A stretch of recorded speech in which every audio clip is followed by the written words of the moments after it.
안녕하세요. 71세 박사 지영철입니다.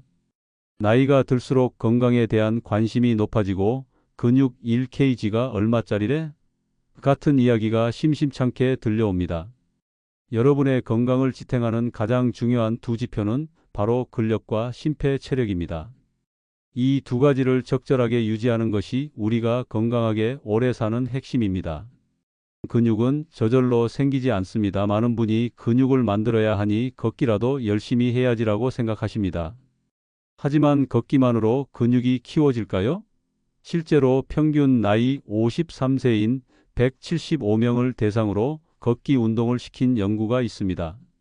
그 결과는 놀랍게도 근육이 증가한 것이 아니라 평균적으로 300지의 근육이 빠지는 결과를 얻었습니다. 근육이 커지는 현상을 동화작용이라고 하는데요. 이 동화작용을 일으키려면 근육에 큰 부하를 가해야 합니다. 걷기 운동은 우리 체중의 일부만 하체 근육에 아주 조금씩만 가해지는 너무나 쉬운 운동입니다. 그렇기 때문에 걷기만으로는 근육이 유지되지도 않고 오히려 빠지기만 하는 결과를 얻게 됩니다. 40년 늙는 건 3주면 충분합니다. 근력과 마찬가지로 심폐체력 역시 나이가 들면 매년 약 1%씩 떨어집니다. 이 심폐체력은 심장과 폐의 기능, 혈관의 상태, 에너지 대사 시스템 등 우리 몸의 유산소성 기능을 통칭하는 말입니다. 떨어지는 심폐체력을 붙들고 있으려면 결국 숨이 차고 내 몸에 힘이 붙이는 신체 활동을 해야만 합니다. 가만히 앉아서 지내거나 걷기 정도의 쉬운 운동만 한다면 우리 몸은 딱 그 수준에 필요한 심폐체력만 유지하려고 합니다. 실제 연구에서 20살 청년 5명에게 3주 동안 침대에서 지내게 했더니 심폐체력이 30%나 급락했습니다. 40년 늙으려면 3주만 침대에서 지내라는 말이 딱 맞는 이야기죠. 내가 편하게 지내는 만큼 내 몸이 보호된다고 생각하시면 안 됩니다. 오히려 정반대라고 생각하셔야 합니다. 달리기가 뇌를 싱싱하게 만듭니다. 우리 뇌는 체중으로는 1.31, 4kg 정도로 얼마 안 되지만 몸 전체 에너지의 20%를 쓰는 에너지 괴물입니다. 뇌는 에너지를 저장해 둘 수 없기 때문에 에너지가 필요한 그 순간 피, 즉 혈류를 통해 실시간으로 공급받아야 합니다. 달리기와 같은 숨찬 유산소 운동을 하면 BDNF라는 물질의 농도가 올라갑니다. 이 BDNF가 하는 일은 두 가지입니다. 새로운 신경세포를 더 많이 생기게 하고 기존 신경세포들이 가지치기를 더 잘하게 해서 뇌 네트워크를 빽빽하게 더 굳건하게 만듭니다. 결과적으로 뇌를 더 건강하고 싱싱하게 만드는 것이죠. 기적을 만드는 뇌 가소성 뇌는 일종의 지도와 같습니다. 뇌세포에 피가 나서 오른손이 마비되었다고 끝이 아닙니다. 오른손을 움직이는 연습을 계속해서 반복하면 바로 옆에 뇌세포가 그 기능을 대신합니다. 이것이 바로 뇌 가소성입니다. 망가진 뇌도 되돌릴 수 있는 이 가소성은 절대 공짜가 아닙니다. 안 되는 것을 계속 반복하고 연습하고 훈련해야 아주 조금씩 바뀝니다.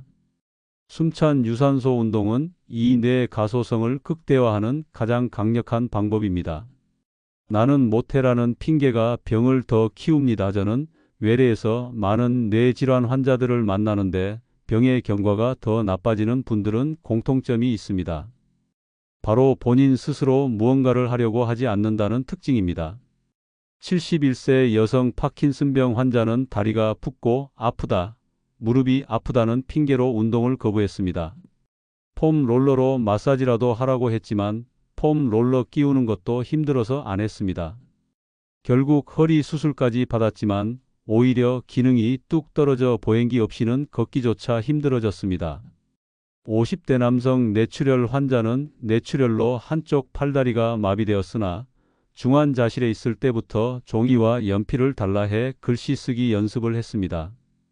뇌출혈 후 2주 만에 달리기를 시작해 3개월 만에 10km 마라톤을 완주하고 업무에 복귀했습니다. 이분들이 특별히 운이 좋아서 나아진 것이 아닙니다. 대부분의 사람은 힘들고 불편하고 하기 싫은 것을 안 하는 것이 본능입니다. 하지만 이분들은 그 본능을 거스르고 어렵다는 것을 알면서도 어쨌든 한 분들입니다. 뭐 먹어야 이 병에 좋아요? 나 쉬운 꿀팁은 없나요? 라고 묻는 대신 본인이 직접 움직이고 연습하거나 훈련하지 않으면 그 뇌는 바뀌지 않습니다.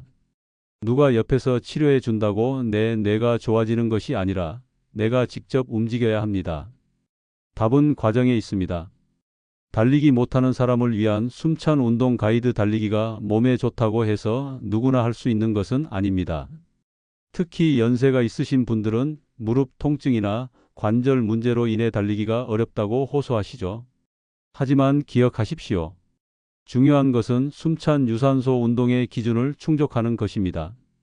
꼭 달리기일 필요는 없습니다. 이 기준은 이렇습니다. 전신을 동시다발적으로 계속 움직여야 합니다. 그 와중에 숨이 차야 합니다.